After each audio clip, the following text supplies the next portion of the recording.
আসুন আপনাদের স্বাগত জানাই।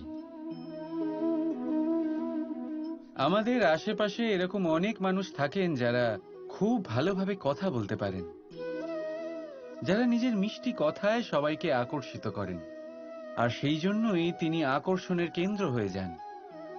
আর আমাদের আশেপাশে এমনও কিছু মানুষ থাকেন যাদের কথা আমাদের আঘাত করে, যাদের নজর আমরা চিরকাল এড়িয়ে চলতে পছন্দ করি, তাই না? শব্দ, এই শব্দ অত্যন্ত শক্তিশালী হয়। যদি এই শব্দ নবজীবন দান করতে পারে, তবে এই শব্দ প্রাণও হরণ করে নিতে পারে। যেমন একটা শব্দ মন্ত্র হয়ে জীবনে আশা আনে, তেমনি অন্য কোনো কুশব্দ আমাদের দুঃখ দেয়, আমাদের মনে ক্রোধ জাগ্রত করে। কেন? কারণ আমাদের কথা অমূল্য, আমাদের শব্দ ব্রহ্মা। তাই অত্যন্ত ভেবেচিন্তে মনের দাড়িপাল্লায় মেপে নিজের শব্দ প্রয়োগ করবেন, কারণ এই শব্দ দিয়েই শুরু আর এই শব্দ দিয়েই শেষ। রাধা রাধা।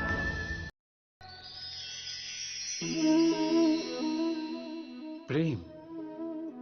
দাদা আমাকে সর্বদাই জিজ্ঞেস করেন যে কানাই, এই প্রেম আসলে ঠিক কি?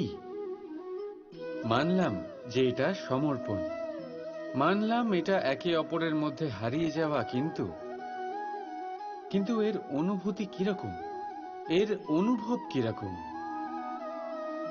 দেখুন, প্রেম কি তা সম্পূর্ণরূপে বোঝানো কানাইয়ের সাধ্য তো অবশ্যই নয়, কারণ এই প্রেম এতটাই মহান। কিন্তু প্রেমের বিশুদ্ধ অনুভূতির বিষয়ে আমি বলতে পারি নিজের অনুভূতি থেকে। দেখুন, প্রেম প্রেম হলো সেই রং যা জীবনে মধু ভরে দেয়। প্রেম সেই ভাবনা যা মুহূর্তের মধ্যে মুখে হাসি এনে দেয়। প্রেম সেই ফুল যা মনের বাগান ভরিয়ে রাখে। প্রেম সেই চিন্তা যা মুহূর্তের মধ্যে আপনাকে সংসারের সবচেয়ে সম্পন্ন ব্যক্তি করতে পারে। এই প্রেম হলো তাই যা তপ্ত মরুভূমিতে আপনাকে জীবিত রাখতে পারে। এই প্রেম তাই যা আপনার আত্মাকে তৃপ্ত করে। এই প্রেম হলো তাই যা আপনার মুখে হাসি এনে দেয়, যেমন এখন এই মুহূর্তে রাধা আমার মুখে নিয়ে এসেছে। অদ্ভুত এই প্রেম। তাই আসুন আর ভালোবেসে বলুন, রাধা রাধা। প্রেম, এই প্রেম মানুষকে দিয়ে কি না করাতে পারে। বড় বড় কাজ করাতে পারে, বড় বড় বাধা পার করাতে পারে। চাইলে মরুভূমিতে কুয়ো খোঁড়াতে পারে, পর্বত পার করাতে পারে, প্রতিটা অসম্ভব কার্য সম্ভব করাতে পারে। কিন্তু যদি আমি এটা বলি যে প্রেম আপনাকে দিয়ে ছলনাও করাতে পারে, তাহলে কি আপনি তা ঠিক মনে করবেন? আপনার কি মনে হবে যে এরকম হতে পারে? অবশ্যই হতে পারে। যেমন আমি ছল করছি এই মুহূর্তে আমার রাধার জন্য, আমার প্রেমের জন্য। আমি রাধার সাথে অনন্ত প্রেম করি, নিঃস্বার্থভাবে প্রেম করি, কিন্তু তাও আমাকে একটা ঠকবাজ, স্বার্থপর, লোভী ব্যক্তি হতে হচ্ছে। এই ছলনা আমাকে করতে হচ্ছে আমার প্রেমের জন্য। এবারে আপনারা আমাকে বলবেন যে কেন কৃষ্ণ এসব করার কি দরকার? রাধার সাথে তুমি বিবাহ করে তুমি কি শান্তির নিঃশ্বাস নিতে পারো না? নিশ্চয়ই নিতে পারি। রাধার সাথে বিবাহ করে আমি ভীষণ সুখী হব, কিন্তু আমি এ কথাও জানি যে আমার রাধা সুখী হতে পারবে না। কারণ যদি এই বিবাহ হয়, তার মাতা পিতা তার পরিবারকে বর্ষণা ত্যাগ করতে হবে। রাধার মনের মধ্যে একটা গভীর ক্ষতের সৃষ্টি হবে। দুঃখ তাকে কুরে কুরে খাবে। ও এটা মনে করবে, এটা জানবে যে ওর জন্য ওর মাতা পিতাকে এত কষ্ট ভোগ করতে হচ্ছে।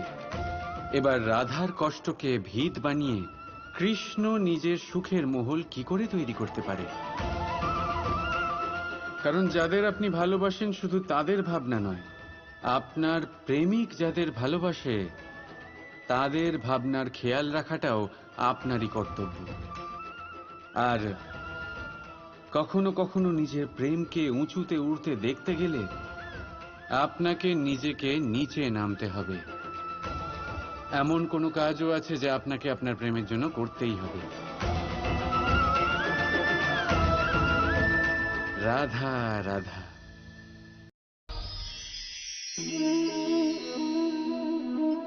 কেমন আছেন আপনারা?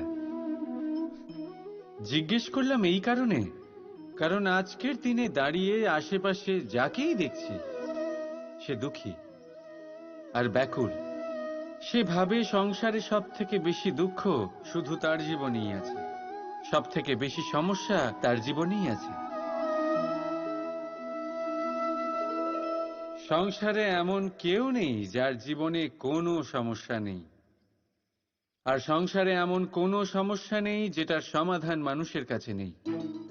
কিন্তু সেই সমাধান খোঁজার জন্য নিজের বন্ধ দ্বারগুলিকে খুলে এগিয়ে যেতে হবে, সাহস করে এগিয়ে যেতে হবে। কিন্তু কিছু মানুষ কি করেন, নিজের মাথায় হাত দিয়ে কোনো এক কোণায় বসে নিরাশ হয়ে নিজের ভাগ্যকে তিরস্কার করেন। না, এটা কখনোই করবেন না। কর্ম করুন, এগিয়ে যান, সাহস দেখান, আর সব থেকে জরুরি কথা, সংযম হারাবেন না। কারণ আপনার লক্ষ্য যতই কঠিন হোক না কেন, সেটা অবধি পৌঁছানোর রাস্তা আপনার পায়ের তলা দিয়ে সর্বদাই যাবে।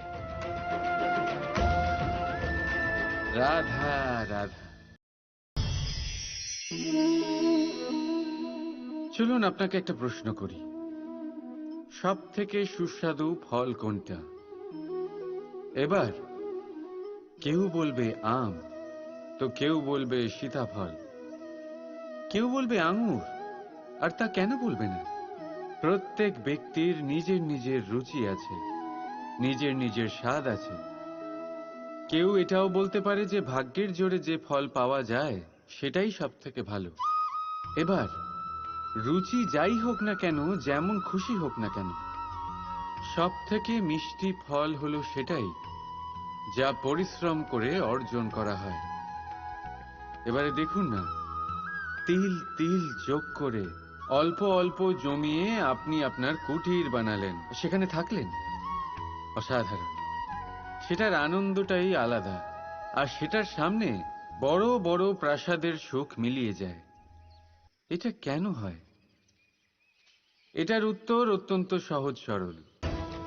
যখন আপনি পরিশ্রম করেন, মানসিক পরিশ্রম করেন, শারীরিক পরিশ্রম করেন, নিজের সমস্ত সময় সেটাতে নিয়োগ করেন, অবিরাম চেষ্টা করতে থাকেন, আর তারপর আপনি সেই ফল লাভ করেন। আর সেই ফলের মূল্য তো আপনারা জানেন। তাই মনে রাখবেন, পরিশ্রম অমূল্য, তাই তার থেকে পাওয়া ফলও তুলনাহীন। তাই পরিশ্রম করতে থাকুন, অবিরাম চেষ্টা করতে থাকুন, এই ফল অর্জন করতে থাকুন, আর জীবনে এই সফলতাকে প্রাপ্ত করতে থাকুন। আর আমার সাথে ভালোবেসে বলুন, রাধা রাধা।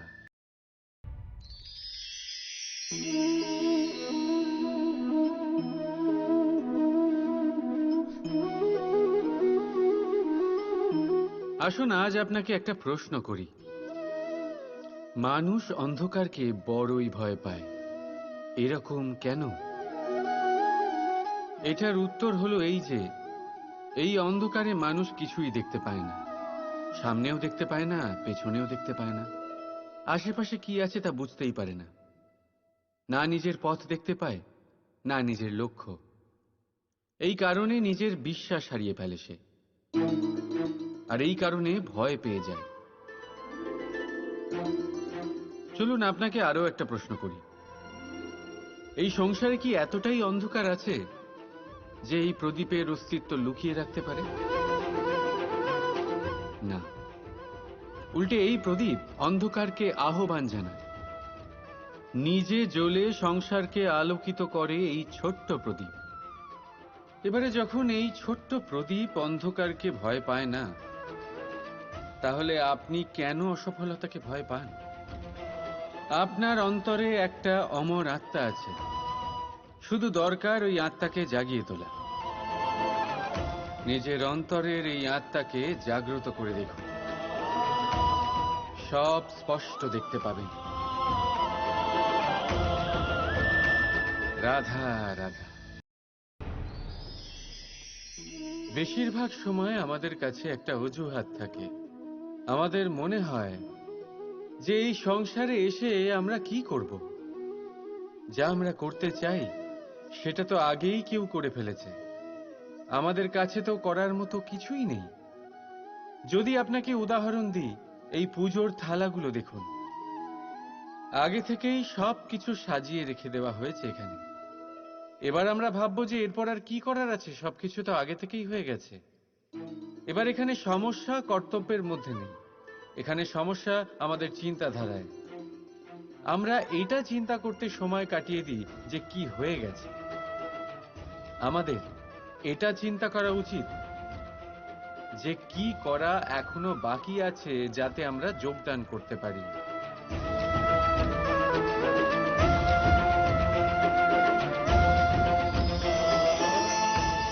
বুঝলেন? সংসারে এমন কোনো কাজ নেই যা শেষ হয়ে গেছে। আপনারা সবাই সেটাকে এগিয়ে নিয়ে যাওয়ার প্রয়াস করতে পারেন। আপনি সেই কাজকে আরো ভালো করে তুলতে পারেন। শুধু দরকার হলো ধন্যাত্মক চিন্তা ভাবনা। রাধা রাধা। ভয়, এই ভয় সব সময় মানুষের সাথে থাকে। কিছু হারিয়ে ফেলার ভয়, যেটা পাওয়া গেছে সেটা হারিয়ে ফেলার ভয়, যার কাছে আমরা রয়েছি তার দূরে চলে যাওয়ার ভয়, যেটা আমাদের সেটা আমাদের থেকে কেড়ে নেওয়ার ভয়। আর মানুষ নিজের সারাটা জীবন কাটিয়ে দেয় এই ভয়েরই ছায়াতে।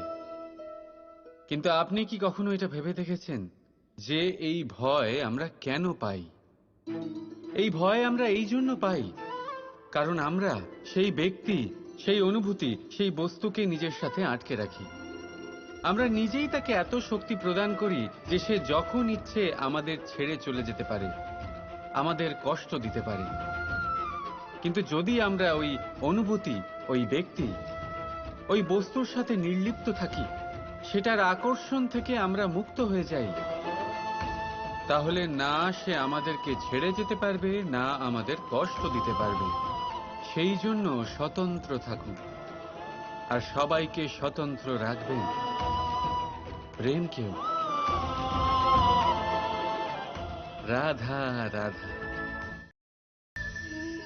এই সংসারে স্বামী স্ত্রীর সম্পর্ক সব থেকে বড় সম্পর্ক ধরে নেওয়া হয়, আর তা হয়ও। সপ্তপদী সহ 7 জন্ম পর্যন্ত দুজন একে অপরের সাথে জুড়ে যায়, একে অপরের অর্ধাঙ্গ হয়ে যায়। অর্ধাঙ্গ অর্থাৎ অর্ধ অঙ্গ। আপনি কি এর মাহাত্ম্য বুঝতে পারছেন? নিজের সারা জীবন কারোর সাথে ভাগ করে নেওয়া। কিন্তু সংসারের সমস্ত স্বামী স্ত্রী কি একে অপরের সাথে নিজের সারা জীবন কাটাতে পারে? এটাতে কি সবাই সক্ষম হতে পারে?